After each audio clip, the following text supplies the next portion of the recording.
morning. Oh, no, I Good morning and welcome to the third keynote address in North Idaho College's Spring Convocations, Healthcare in Transition.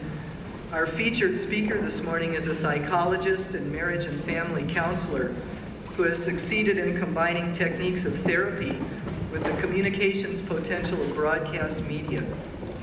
She's been described as a cross between Sigmund Freud and Joan Rivers. And she has, through frequent appearances on national television and radio programs, earned a reputation as a sensitive and sympathetic counselor who helps us cope with today's pressures through a positive and often humorous approach to therapy and wellness. In addition to her impressive media credentials, she holds a PhD in physiology from Columbia University and postdoctoral certification in marriage and family therapy from the University of Southern California Human Relations Center. She's currently a professor of psychology at Pepperdine University and directs a private counseling clinic in Sherman Oaks, California. And she told me she's also the proud mother of a 3-month-old baby boy. Please welcome media psychologist Dr. Laura C. Schlessinger.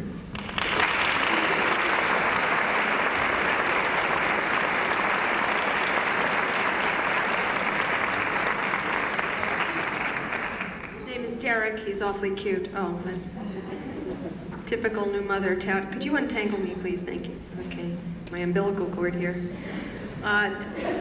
This is a stack of, some of you may have filled these out. These are personal questions some of you have written at my request because my presentation is not a lecture on a subject, but a response to the particular and personal needs you have. And if you haven't had an opportunity to fill one of these out in the next hour, maybe we could do some of that too. This was filled out at breakfast. You missed those wonderful homemade muffins. I don't know. All right, can you offer any suggestions, always, on changing or choosing a career for a woman over 30? How does one set goals and objectives in starting a new life for herself without really knowing what career to go into? That's sort of, how do I know what to do if I don't know what the hell I want to do? All right. Over 30, that seems to be a very key issue there. I like these questions about age. When I turned 30, for a month I was very gray. My face was gray, my teeth, my eyes, my hair. I turned gray for an entire month. It was very grim. And then I discovered that actually there wasn't a whole heck of a lot of difference from 2 days before that. And I think that's a good hump to get over. This is really not a woman's question. This is just a person's question, although women particularly think at 30 that's 1 foot, what do they say, 1 foot in the grave and the other on a banana peel? Well, I'm 39 and I just had my first baby, and that's a new career change. I think you're scaring yourself to death. I think so many times when we're at the age of 2 and people say, and what do you want to be when you grow up? Oh, God, at 2, I'm not potty trained, and I have to figure out what I'm going to do for the rest of my life. How do I do this? So we have an imperative on people that somehow you're spontaneously supposed to know your destiny, and of course you only have one destiny. If you screw it up, that's it. You spend the rest of your life being lonely, depressed, and miserable. What we know is a failure, okay? So I spend a lot of time in my practice with so-called failures. I mean, people who have decided that because they didn't fulfill their parents' desires or their peers, they're not keeping up with them. You know, they know somebody who's just done so well by the age of 17, and you know, here they are 34, and they still don't know exactly what they want to do. I think a lot of the problem is this sense that there is a thing. And if you're real smart and stay at it, you'll figure out what your thing is. And it's written down somewhere, and you just have to keep unraveling things until you find that thing. And I know when I was in school, you can tell from my background, I've done a lot of different things. And earlier on, I was accused of being a butterfly. You just flit from thing to thing, and you don't seem to stay with anything, and you're going to have terrible problems through your whole life, you know, because the attitude and the philosophy is you have to be whatever it is, it's And that made me feel very bad, and for the longest time I was having problems thinking there was something terribly wrong with me, because when I got into something, it sort of expanded into an interest in something else, and it just kept going like that. And you begin to feel somewhat insecure that you're never going to have your thing, until I discovered my thing was to be interested in a lot of things. That didn't seem bad. Of course, that way you never get really good at tennis, but you have fun with it, you know? And my notion about life is that this is not a chore. This is not the gulag. I mean, we're supposed to, my version of what we're here for is we're supposed to experience, taste life. That means getting to know other human beings, getting to know ourselves, tasting as much of as many things as would give us interest. I know you have to put food on the table. We have to accommodate that also. We need to be practical. But I think a lot of what holds you back is some notion that 30 is some cutoff point. My friend of mine is 47. She's been a Miss Canada. She is a singer. She has done television work in consumer affairs. She's helped her husband build houses and then sell them. I mean, there are 4,000 things. She's 47. She just had her 6th kid.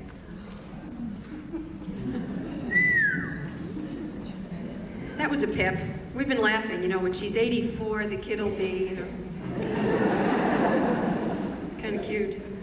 So I think a lot of this finding a career is putting an awful lot of pressure on yourself to find a thing. I mean, I was just sitting up in one of the art offices and just resting a few minutes before I came down here, and I started looking at an art book on drawing. So next semester, I think I'm going to go to the local community college and take a course on drawing. See if I can have any fun with that. I figured out which side you put the shade on now. That's very good to make the thing look round. But goals and objectives and all of that, too much pressure. Much too much pressure. You people up there worried about being called on? I bathed, I have underarm deodorant, there's no reason to be that far away. Blame and anger, my favorite things. I'm half Jewish, half Italian. I'm well qualified to discuss blame and anger. Something genetic, okay. This is supposed to be mind, body, and spirit, okay. In anger, I tend to find someone or something to blame. That makes good sense. What are you going to blame yourself? God knows that's a terrible thing to do, make you depressed all day. To blame for whatever is the problem.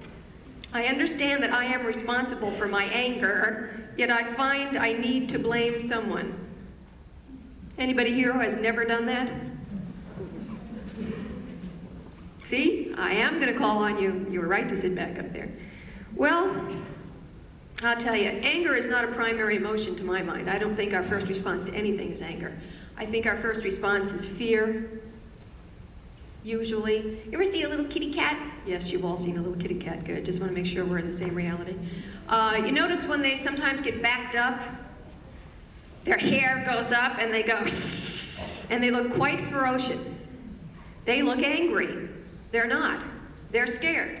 They're scared to you so that you will not bother them.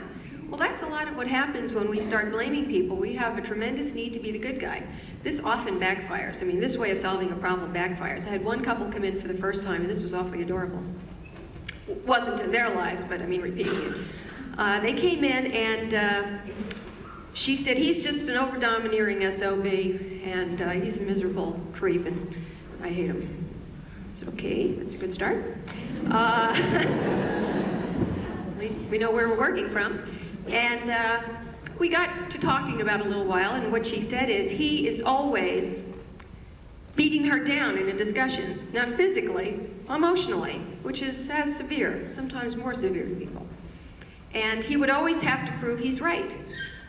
Well, after working with him for a little while, this is the scenario we came up with.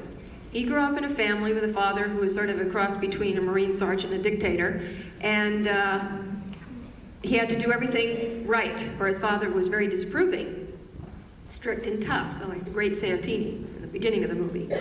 And this little boy grew up with the notion that to be loved meant that only came when you were right, and you did things right. When you did things right, you were loved. So this is what gets set up. He gets married to this little frail, pretty thing, and because she can't be right?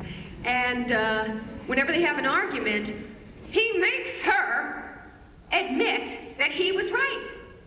She finally does, but he can't figure out why she hates him. It's all confused, and he really was. This was a very highly educated, intelligent man. You know, our emotions don't have an IQ. They have nothing to do with education. They're our guts. This you work out in class. This is a whole different arena here. So people get real embarrassed if they're having trouble with something like this. Must mean they're stupid. It has nothing to do with that.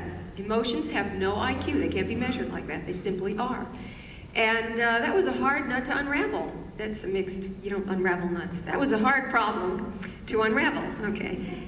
Because he had a very tight association between being right and loved, and he tried to make her admit he was right, and she hated him, and he just didn't know what to do to get out of that problem. So he'd get angrier, because he was frustrated.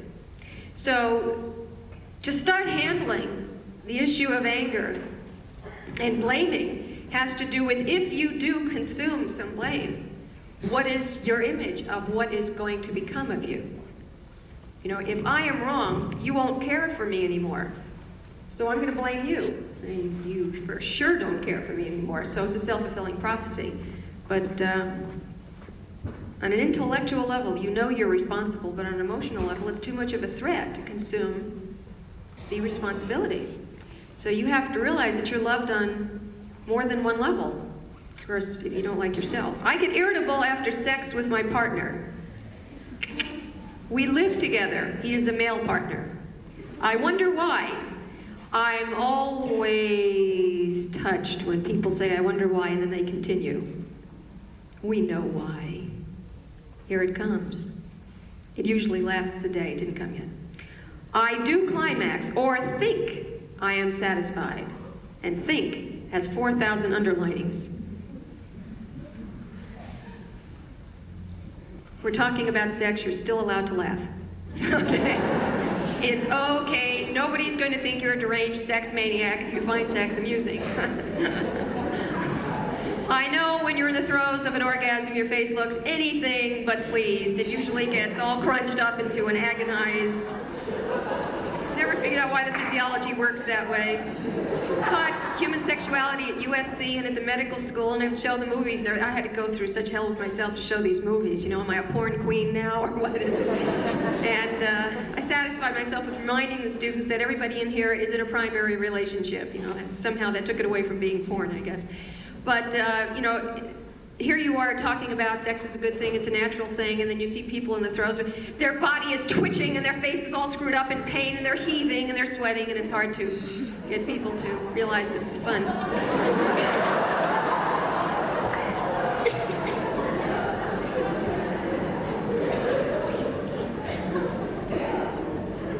I don't know what you mean when you say you think you're satisfied. If you are, you'll probably just be sort of like molten toothpaste. But if you're not like molten toothpaste, then there's probably something going on. It's always interesting to me that people can get naked. Some people can't. I have one couple in therapy. They've been married 35 years. He makes her change in the closet. And she volunteers for this. I mean, nobody can really make you, but he just... And when they came in, he said, a woman's...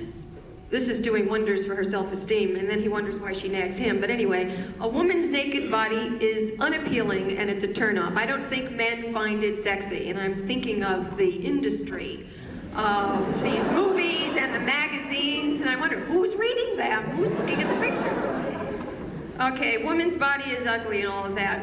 Her presenting problem was obesity, which kept increasing over time, but so you don't always have to get naked. Although when I was about 12, I found this book in my parents' room, Pale Blue, nothing on the cover. Things have changed. And it talked about sex, and it talked about the wedding night. There was no premarital. You didn't write that in a book if you wanted to sell it. But it talked about sex, and it had, I remember reading things. It was very scary, because this was the first time I'd ever read anything about this, and, you know, it sounded ominous. The husband should be gentle. Oh my God. He should be patient. What? He should not, I swear this was written by an MD, he should not behave like an animal, yes, lest he scare the wife. I figured there's no way I want to do this. There's no way in the world anybody is going to get me into this situation. And then it said, and then he has a penis, and it showed a diagram. Life of me kept thinking like Venetian blinds. Is there a little string they pull to keep it out of the way, or do they walk around with this all the time, or how do they do this? Thought it must be very troublesome. Wondered about riding bikes, and they put a bar in front. That seemed very dangerous. And then it said, and women have a vagina. Well, how many of you at 12 tried to find it? It's nothing obvious, okay? So, and then you start learning about tampons, and you have to put this in the vagina, which is supposed to be a space. That's what a tampon goes into. There is no space. There is only a potential space. And it was, the images were very disturbed, but anyway. So now I'm a sex therapist. And I don't give people that book, trust me. But anyway, because we have this thing about sex, and it's very intimate, it is not the most intimate thing there is between people, by any means, in my opinion, from the work that I've done with people. The most intimate thing is to be able to open all of this up and share it with somebody else. That is a lot. We can more easily hop into bed with somebody we hardly even know, much less be with somebody 25 years and finally let them in. That's a lot harder. So when people come into me for sex therapy, I usually, generally spend very little time on mechanical things and all of that. I mean, I do a history, get a background. It's mostly an emotional situation where people are not communicating. I would ask, have you ever told them you'd rather have it 3 inches to the left? No! God! With his ego, he would just collapse. He'd never get it up again. No, he'll think I'm a wanton woman. Have you ever told her that foreplay, you like that too? That foreplay is not just something men do to get women ready, but it's kind of fun, and it's nice, and it's communication, and it's warm, and it's cuddly, and it's a big turn on? No, she won't think I'm a man. I'm supposed to be walking around with a perpetual erection. That's called priapism, and you could die from that, I think. Or you wish you did. So I wonder with you wondering, and I just think if you could wonder together with your partner, that's a better sexual relationship. And I think the satisfaction doesn't only come from the holding and squeezings and the number of orgasms, but it comes from the real comfortable sharing. And people ask me sometimes, should you talk about it in bed? I was like, what's the image of what's going to happen if, no, I go, you could talk about it in the closet, you could talk about it in the kitchen, in the cupboard, any place you'd like to talk about it. What does a woman do? What does a woman do when her husband says, remember, dear, you are a homemaker. We both work 40 hours a week and have 2 little munchkins.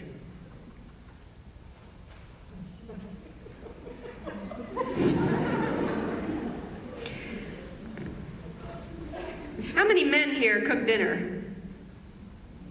Got some good guys here. All right, you women are doing pretty good in North Idaho.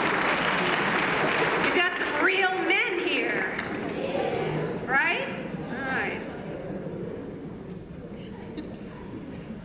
I don't know, I've discovered that a lot of couples who come in and the woman's complaining the guy is doing his macho routine where, you know, I'm in my 2nd marriage. I've been married 10 years now, and trust me, my husband walks above the water in my mind. He is the greatest thing since strawberry shortcake, or cheesecake, I like that better. My first marriage was very brief, and I made a boo-boo, so I fixed it. But I remember one time, he was an orthodontist, and I was in graduate school finishing up my doctorate, and he said,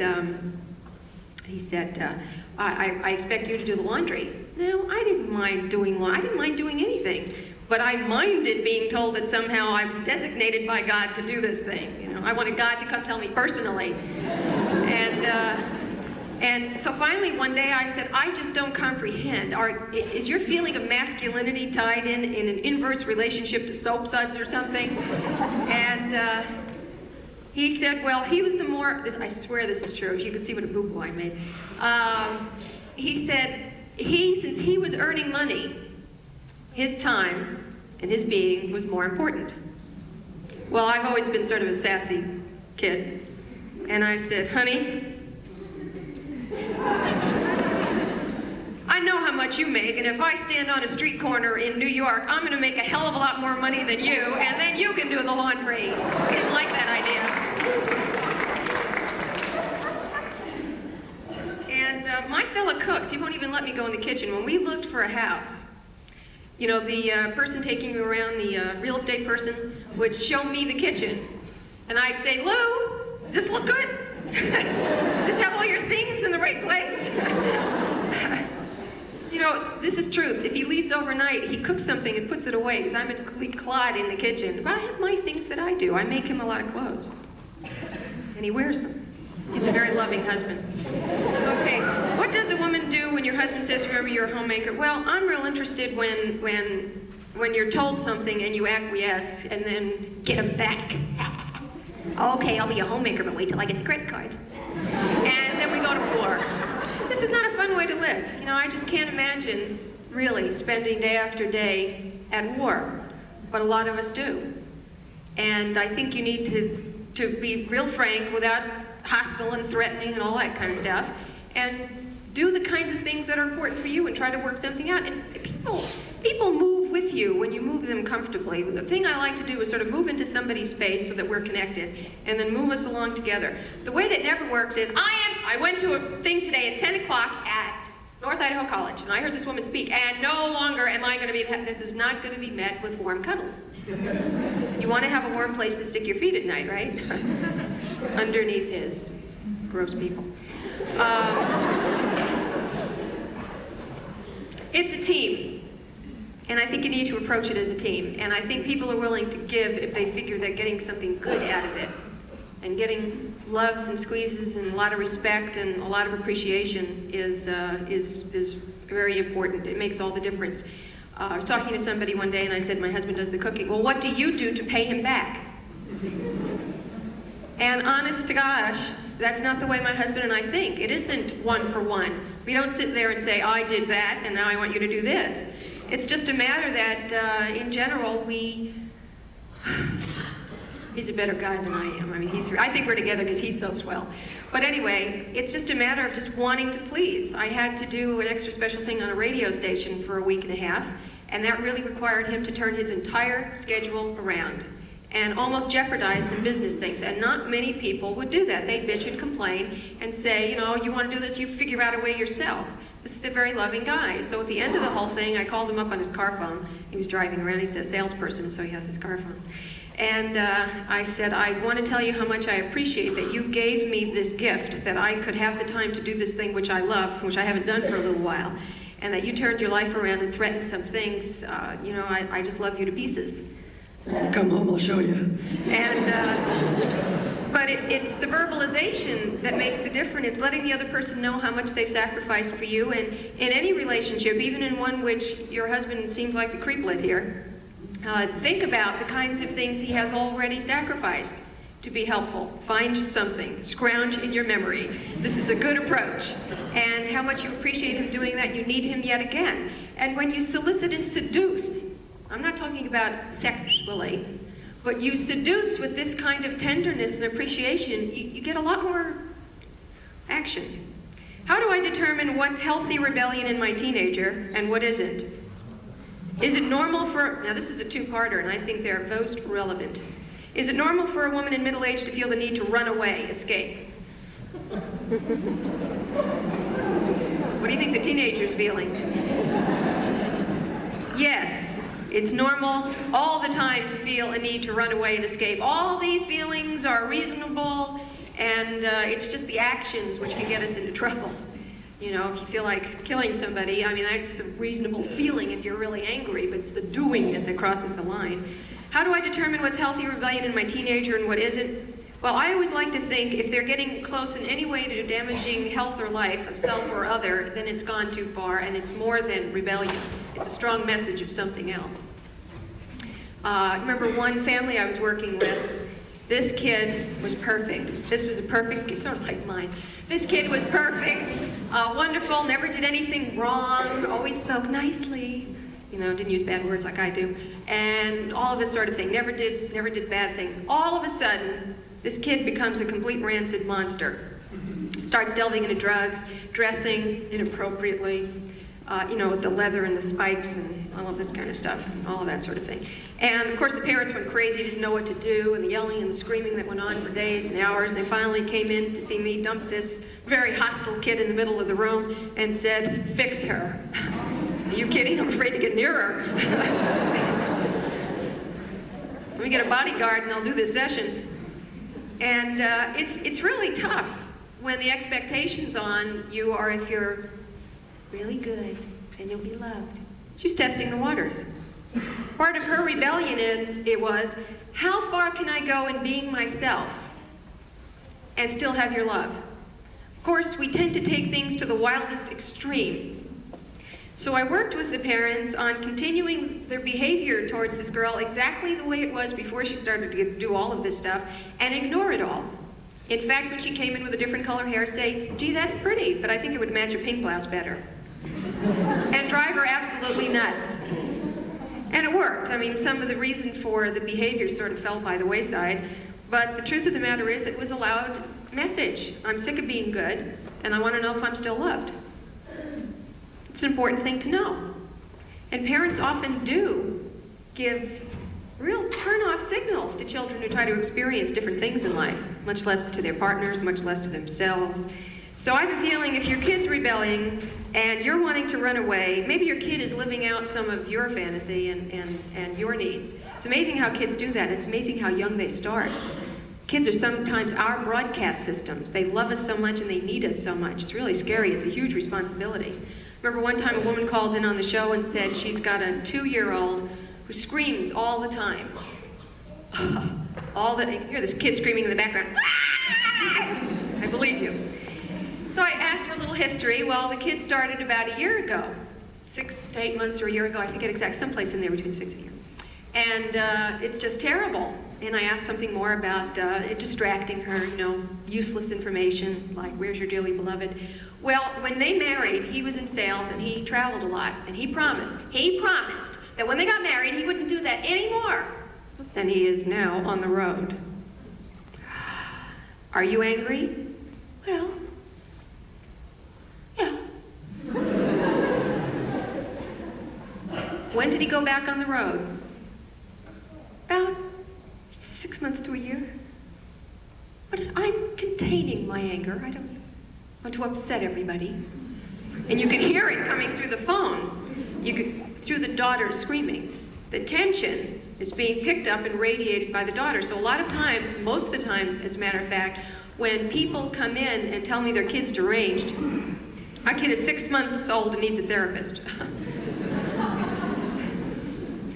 Okay, have a seat here. Would you like a cup of tea? I don't have any high chairs in my office. I mostly work backwards with the family because I often find that kids, if you've seen any mafia movies, are the mouthpieces for a lot of tension and strain that's going on in the family. So your child might be living out some of your stuff. I found in one family, the teenager kept saying, I'm going to kill myself, and kept doing little things like taking a razor blade and barely touching the dead skin layer, but just constantly making this point. And when the family came in, it was real clear that this mother was such depressed, but not depressed like we need medication, because there's a depressive personality, her way of dealing with life. It was a personality disorder more than an illness.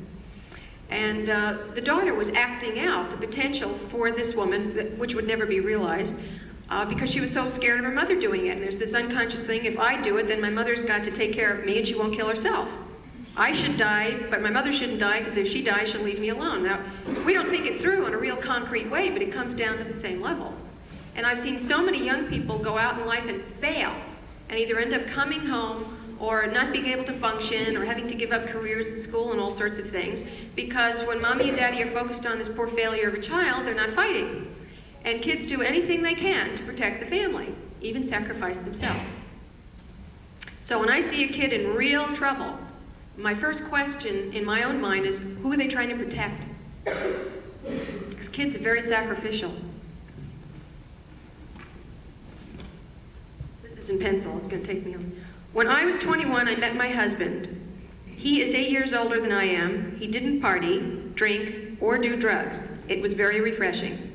After coming out of my party good time, free years, I needed him to calm my life. The brakes. We married some brakes here. You control me. I can't control myself. I no longer need him to calm me. As a matter of fact, I need to go out and express my aggressiveness. He is so threatened by this. We are verging divorce. Oh, that's it. Okay, this happens a lot. We don't often pick a partner for the romantic reasons that it's made in heaven, it's written somewhere in this great heavenly book that this is the ideal person with whom we will have bliss forever. That's not how we pick them, especially the younger we are. We tend to pick people who help complement and control us. And then I see them 25 years later. And if this were a dry run, it wouldn't be so bad. But this is your life as far as I know. So, for instance, I had one couple come in. They were both in their early 50s. He's a pig. He's a slob. He doesn't brush his teeth. He doesn't shower. He doesn't pick up anything. He's a pig. He's a slob. He's a mess. And I can't stand it anymore. You've been married 30 years and you can't stand it anymore? This is what we call a very long fuse. Okay? And truth of the matter is, she has been, excuse me, bitching and complaining the entire time about what a pig and what a slob, okay? Do a little history, and she comes from a family in which the mother could see a germ at 20 paces and could shoot it between the eyes, you know? And viruses, too. They're smaller, they're harder, but she could do it. And this lady was real fussy, and if you didn't clean up your room, you were dead. Okay? So a lot of a child, again, feeling approved of and accepted by mama had to do with cleanliness. So she marries a slob. Why does she marry a slob? Because inside herself, she knows there is a closet slob. Now, we don't want to have a slob inside us because mommy's going to go, bah, I hate you, go away, you're a terrible child, I disown you, did not come from my uterus. Or at least that's the fantasy you have in your mind. I'm going to tell you now you were adopted, you know. We don't even know where you came from. You were stolen by gypsies in the middle of the night from somewhere. We'll never find out where you came from. You might not even be human. So she marries a slob because then she can take the slob inside of herself, put it into him, and beat it to death. Because if she beats it to death in him, not in her, right? Then she is loyal to her mother. Therefore, she will be loved. So see, even though you're older and you've left home, we have mommy and daddy on our little, you know, just in case you think that I'm hallucinating, none of this is really relevant or important. How many of you had a little baby or dealt with a little baby? Good, keep the population of North Idaho up. It's under 1 million. Come on, folks. This is silly. Got a big state here. All right, I have a little 3-month-old. I told you that though, didn't I? And I put him in his crib so I could have 5 seconds to take a shower, or I'd be a slob. And put one of those toys across his bed that has things you hit, and they roll, and little colored balls turn around, and they lift themselves up and do push-ups and all that kind of stuff. Whatever they call that. What do they call that? Whatever, chin-ups, yeah, chin-ups. And I heard him sort of whining, and, you know, he's bored already. They have the attention span of sort of a flea in heat, you know, little kids, you know, sort of keep juicing up the system. So I peeked into the crib. The minute he saw me, big grins, and then he hit it.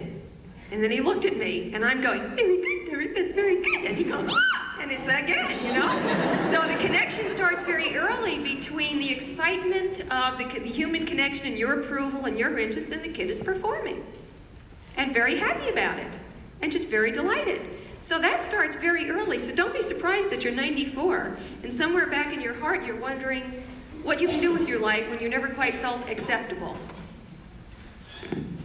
So we beat your spouse to death, and that way we resolve the problem. I would like to know why many women hate their husbands after they get pregnant.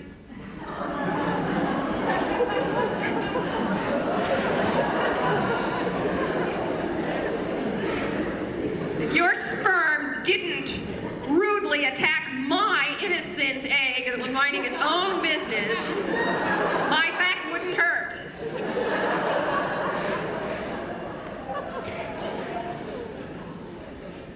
Never mind the millions of them that tried to get there and fall by the wayside. We just have to make one perfect little egg.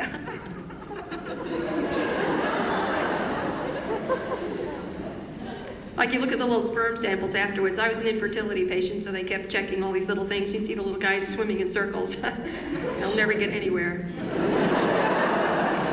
I don't want that one near my egg. Dizzy kid I'll have. Okay. All right. I would like to know why many women, well, I don't know if many women do, but it sounds like that's something you've had. I like when we recruit. Why do all people 3 and over feel this way, sort of to cover up that you feel this way. Again, you know, hate and anger, these are secondary to something else, like fear or resentment about how your life's going to change and somehow he did it. Again, it's the placing of the blame. If it weren't for you, no, that doesn't work. If I weren't for you, I wouldn't be pregnant, my whole life wouldn't be threatened, and I think it's concerns about the future. I remember when I was pregnant about a month, and I woke my husband up about 3 in the morning. What? You okay? What? We had seen the movie Alien. How many of you saw that? There's a scene, and there's a scene where they're eating a spaghetti dinner on this airship, and this guy had this alien in some form. It went through metamorphoses and all that. Ate spaghetti. This is real gross, so if you're not old enough to hear this, just plug up your ears. And this guy is sitting, all of a sudden, he's eating a spaghetti. It looks like he's going into a little heartburn, you know, a little too much oregano, you think. And then all of a sudden, this alien thing pops out of his chest and goes and runs across the room, okay? For some reason, I'd had spaghetti that night for dinner, and I'm lying in bed, and I know there's something growing in there, and I said, I'm scared it's just going to pop up, go, and run across the room. To which my husband said, I love you, you're cute, but you're very strange.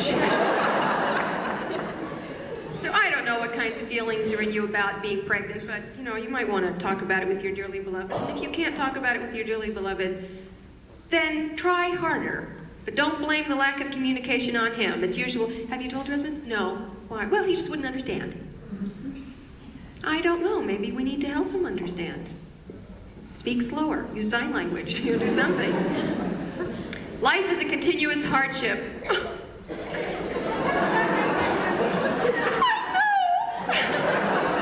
It was all I could do to get up. Okay. It seems to have the same daily chores. Well, that's boring. Work, something, looks like brain. Work, can you read that? Pain, thank you. Work, pain, and, is this your garden?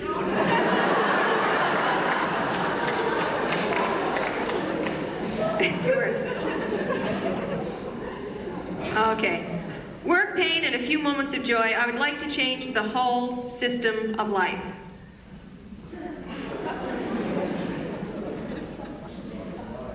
There's a lot of grim, drudgery, garbage, yuckies, terrible people doing rotten things, people being rude. For the life of me, I can't understand why when you pass somebody on the road and they do something obviously illegal, forget illegal, it's so dangerous you could hardly spit, and you go, what are you doing? And they go, this is on film?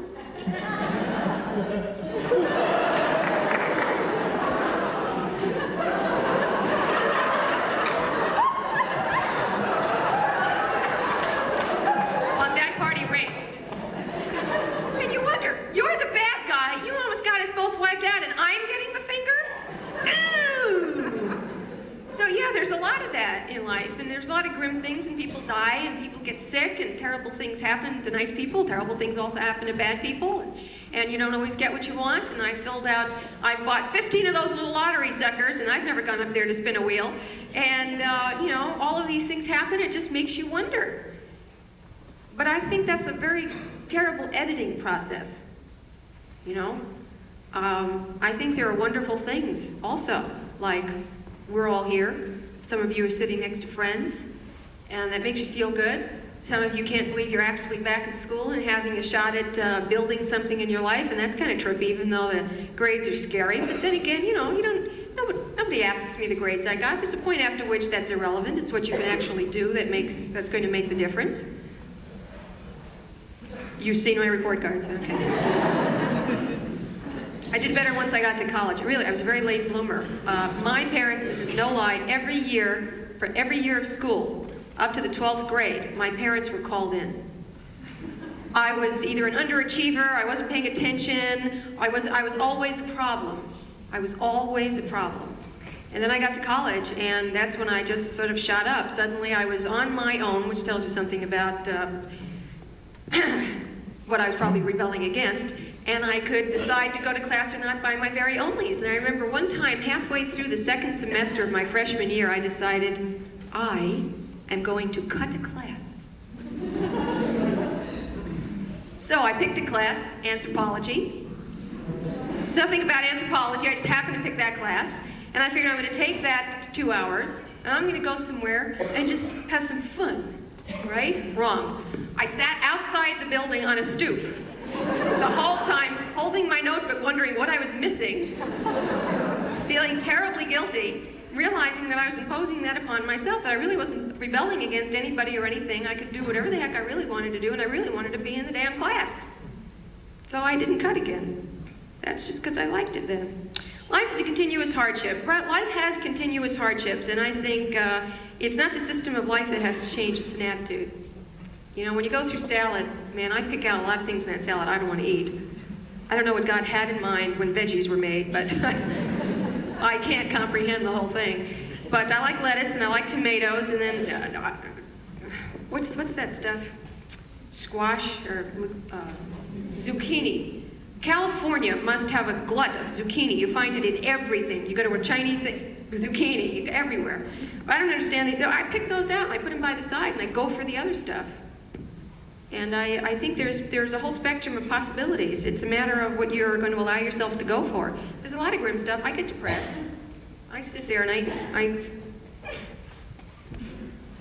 I do all that. I know how to pout very well. If we really, and really is underlined, stopped feeling guilty about sex, would it still be fun?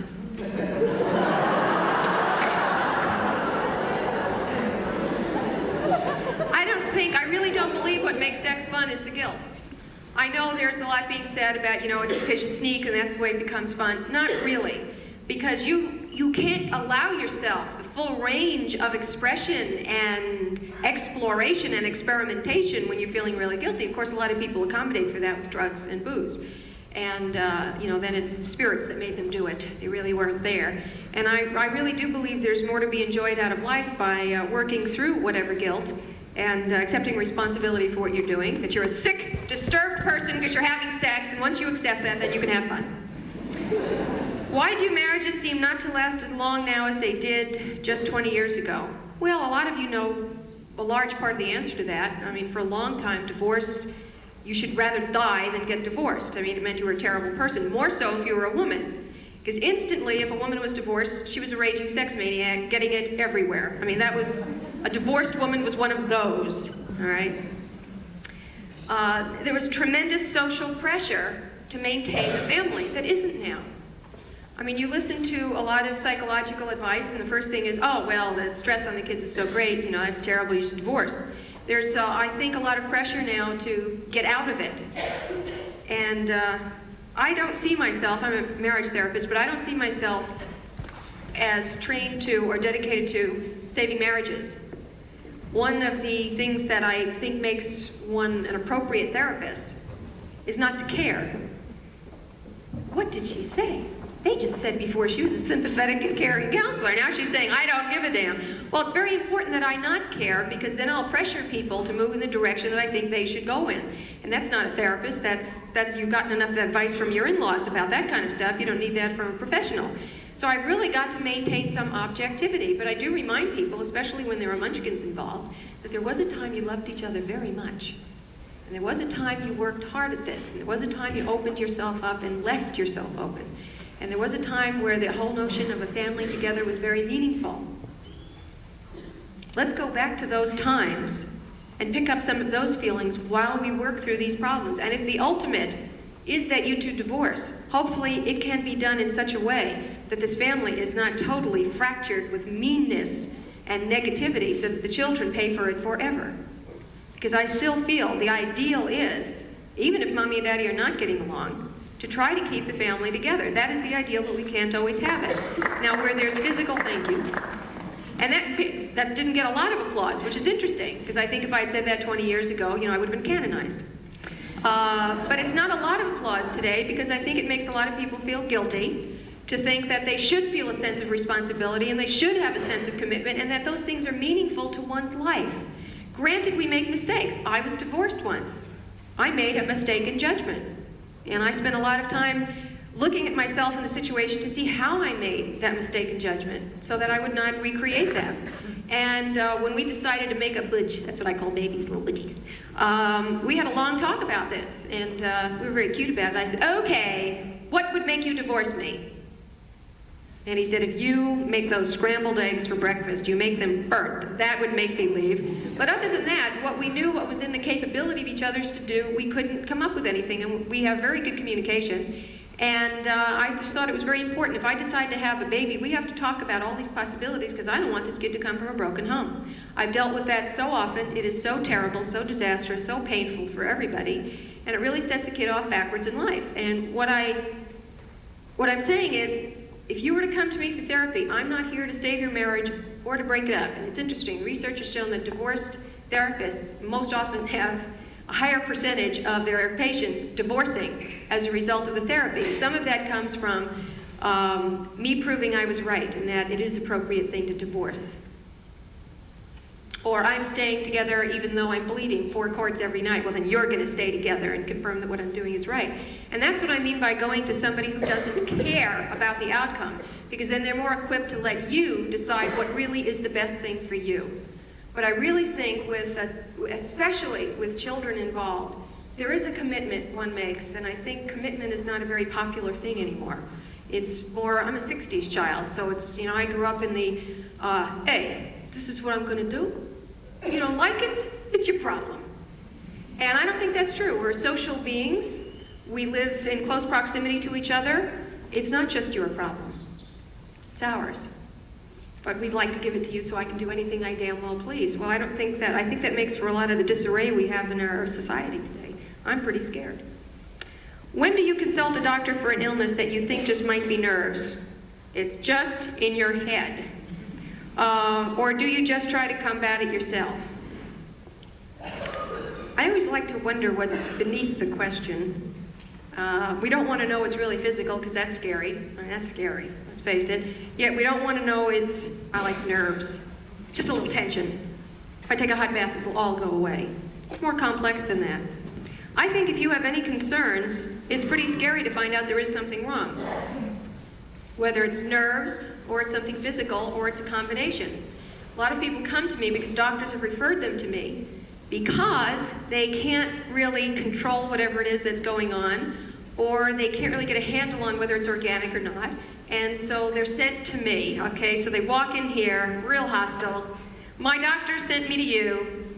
There's nothing wrong with me. I'm very well adjusted. The doctor's incompetent and can't they say these words to me. These are very, very scary. And what do nerves mean? Nerves mean we have fears and insecurities and worries, and our body sometimes pays the price for it. Our bodies sometimes are the way we communicate it. Like when you break out in hives, a lot of skin disorders are directly related to angst, emotional pain. And sometimes our bodies talk for us where we are afraid.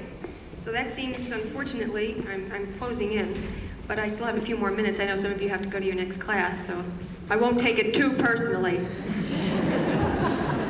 But get their names. But our bodies sometimes, just like our children, our bodies sometimes do the communicating for us. So it might be worth your while to go to a physician who is comfortable with, not afraid of, and comfortable with considering you a whole person, emotions as well as body. And that's not easy to come by, because when I used to lecture at USC Medical School, I used to have doctors just walking out by the droves, really infuriated with me that I would give situations where I'd worked with physicians on the emotional situation, marital problems, or long-term emotional difficulties, and how that was feeding into going to a doctor. Please let you go to the doctor.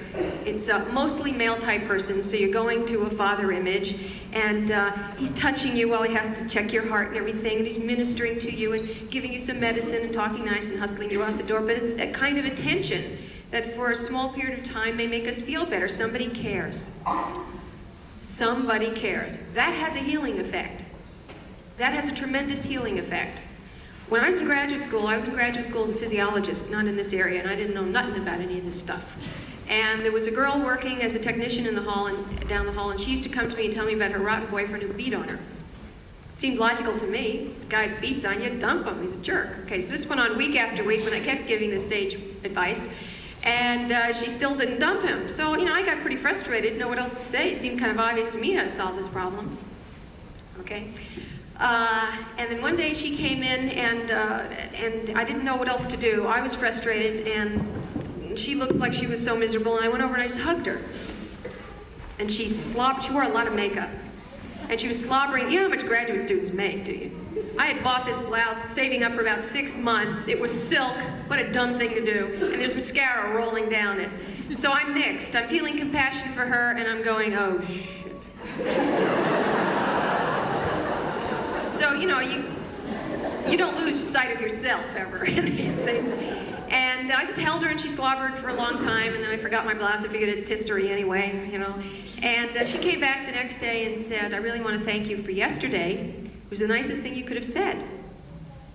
I didn't say anything. Of course, if she had known what went through my mind all the time, she may not have thought I was as generous a person. But we communicate in all these ways, and they're real powerful. And just knowing that somebody cares about you perks you up. And what perks you up, somehow, strange ways, affects your body in ways we really don't understand. And if anybody tells you they do, they don't. We don't. Mrs. Klinghoffer. Remember Mr. Klinghoffer was killed on the Achille Lauro? She just died. She had cancer for a couple of years. That was one of the reasons they were on the cruise, because she didn't know how long she'd be here. But it was reasonably contained. Well, it is not unusual within 18 months of a spouse dying when you've been together for a very long time that the other spouse gets very ill or dies. And her doctor said it was just incredible how the whole thing was like a house of cards just coming down after what happened to her husband. How do we explain that? We used to call it broken heart syndrome. Damned if I know. That little girl whose heart was bad and her little boyfriend said, I have a feeling I'm going to die, and when I do, I want to give it. Now, I'm not sure chicken or the egg. I mean, that whole thing is really, remember when I saw it, and then I wondered from this little girl's point of view, thinking in the future, she got her little boy, he died for her, in a way, and she now has his heart. And I was wondering, how is her adjustment going to be to being with another man? Knowing that some man, I don't care, 14, this was a man's job that he did, died and gave her his heart, and she's going to have that beating in her chest for the rest of her life. That's an interesting feeling than giving your heart to another man. Felt bad on a number of grounds. Well, I'm out of time, but I'm going to be around here for another hour in some room upstairs. Here, I'm going to be here. I lied. We from Brooklyn often do lie. So if you'd like to hear more of this insanity, stay around, and thank you very much for coming.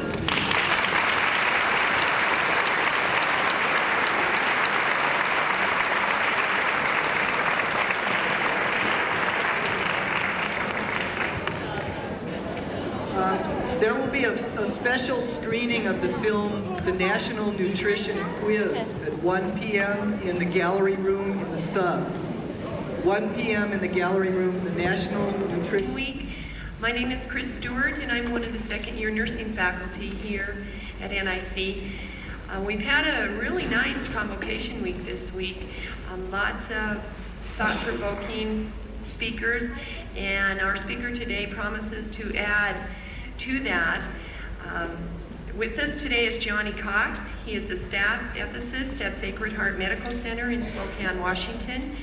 In this capacity, he serves as the professional resource person for physicians and employees regarding the moral or value dimensions of healthcare choices. He is one of only a few persons working full-time as a clinical ethicist in the United States at a medical center outside of a university. His educational background includes a Bachelor of Science in